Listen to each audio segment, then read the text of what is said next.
और प्रभु की आराधना को देखते हुए, उनके प्यार को देखते हुए हम उनको कैसे प्रसन्न कर सकें, मैं ये आपसे जानना चाहूँगी। ये बहुत ही वाइटल प्रश्न है और क्रिसमस के समय में हम सबको इस बात को सदैव याद रखना चाहिए कि हम केवल ट्रेडिशनल जैसा इसको ना मनाएं, बल्कि एक निर्णय लेना चाहिए कि हम अपने परमात्मा, हम अपने प्रभु यीशु मसीह को किस रीति से हम प्रसन्न कर सकते हैं।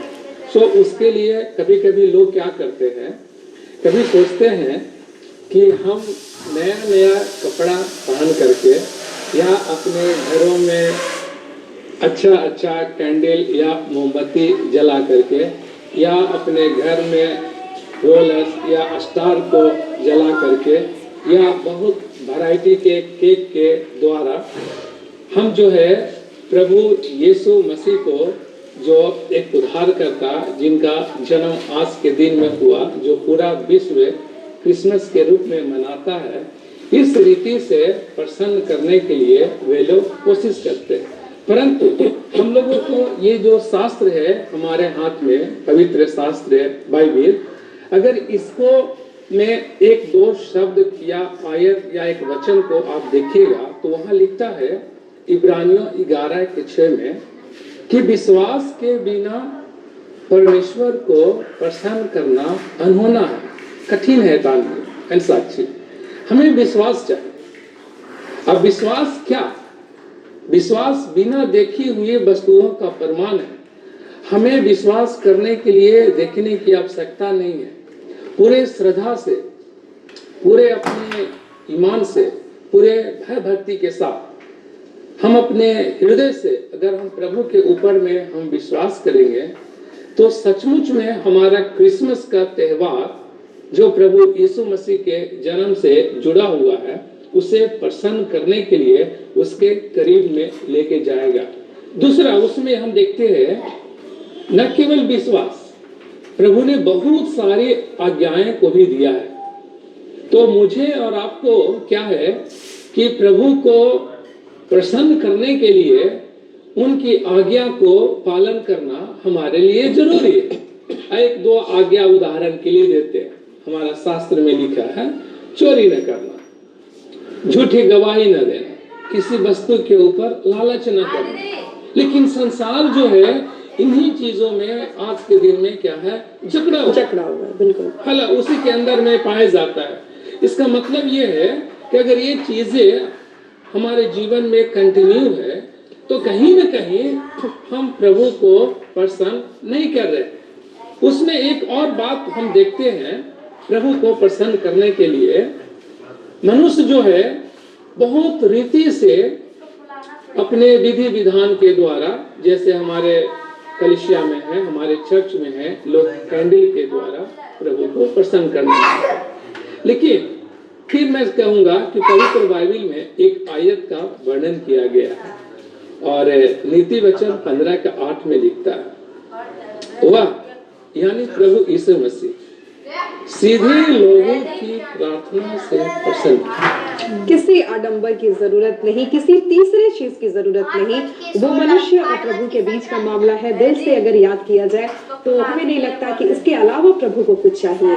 बिल्कुल सही, बिल्कुल सही। हमें सच्ची नम्रता के साथ जो है, भक्ति के साथ अपने हृदय से अगर हम प्रार्थना करें तो इतना ही हमारे लिए काफी है और हम जो है इस क्रिसमस के दिन में प्रभु को प्रसन्न करने के करीब आ सकते हैं। क्या बात है, बहुत ही बढ़िया बातें आपने बताई फादर, कि दिल से दिल का राब्ता होता है। प्रभु और हमारे बीच किसी तीसरे की गुंजाइश नहीं है। सच्ची श्रद्धा भक्ति से अगर हम उन्हें याद करें तो यही प्रभु को खुश रखने का सबसे बड़ा तरीका है।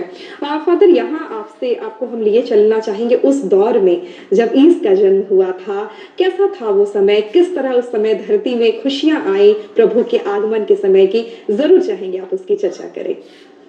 प्रभु यीशु मसीह का जो जन्म है बहुत ही लौकिक रीति से है। प्रभु का जन्म जो है चरनी में पैदा हुआ और लिखता है कि उसके लिए सराय में जगह न था। इसका मतलब है कि वो एक साधारण रीति से वो प्रभु ये कहना मांग रहे थे कि मैं छोटा जगह में जन्म ले करके मैं पूरा विश्व को शांति और प्रेम का संदेश को मैं बांटता। आज हमारे और आपके मन में एक सवाल जरूर खटकता होगा कि क्या प्रभु केवल ईसाइयों के घर में जन्म लेते हैं? नहीं, ये हमारा हृदय से जन्म लेने की विचार। बिल्कुल। अगर हम मन में सोचते हैं कि प्रभु है जिसे हमें नमन करना चाहिए, तो समझ लीजिए आपके हृदय में उनका जन्म है। क्या बात है, बहुत ही बढ़िया। अगर हम बातें करें प्रभु की और उनके उस समय की, जब जिस समय प्रभु का जन्म हुआ था, बहुत ही अशांति थी, अराजकता था, और फिर प्रभु का जन्म हुआ, लेकिन बहुत आसान उनकी जीवन यात्रा नहीं रही।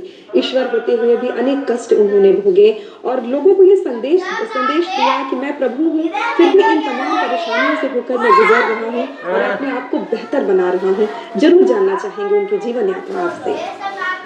बिल्कुल सही है। हम लोगों को कभी-कभी इतना हम बिजी रहते हैं कि एक दूसरे के बारे में सोचने के लिए या जानने के लिए हमारे पास वक्त की कमी है। लेकिन ऐसे हालात में आप देखिएगा, प्रभु यीशु मसीह का जन्म एक साधारण परिवार से लेकर के बहुत कष्ट से भरा हुआ है। लोगों ने उनको 39 कोड़े मारे, फिर भी जो है क्रूस पर चढ़ करके कहते हैं कि हे पिता, इन्हें आप क्या करिए, क्षमा करें। इसका मतलब क्या है? उस सादगी का जीवन हर एक मनुष्य को जो है वो बांटना चाहते हैं सच्ची, ताकि जो है मनुष्य जो है ये क्षमाशीलता की भावना को सीख सके। क्रिसमस हम लोग यही बात को दर्शाता है कि अगर पिछले दिनों में हम कुछ भी अगर किए किसी के साथ भी, अगर थोड़ा सा भी अगर हमारे हृदय में अगर मन मुटाव की भावना है, तो ये आज दिन है नहीं मिला। जी बिल्कुल। तो ये तो बात हुई प्रभु यीशु मसीह के यात्रा की, कि उनकी यात्रा कैसी थी, उनकी जीवन कैसी थी। पर मैं आपसे ये जानना चाहूँगी फादर, क्योंकि क्रिसमस है और क्रिसमस का जो सबसे इम्पोर्टेंट चीज़ बच्चों को जो अच्छा लगता है वो सैंटा क्लॉज आएंगे, उनके लिए गिफ्ट लाएंगे। तो ये सैंटा के चरित्र की शुरुआत कैसे हुई वो बताएं। ये सांता जो है ये एक्चुअली में आप देखिएगा तो 19वीं सदी में ज्यादा इसका जोर पकड़ा और ये स्टार्ट हुआ अमेरिका और कनाडा से। इसका पीछे हालांकि इसका अदृश्य रूप से बाइबल में जरूर वर्णन किया गया है। जब ज्योतिषी लोग आए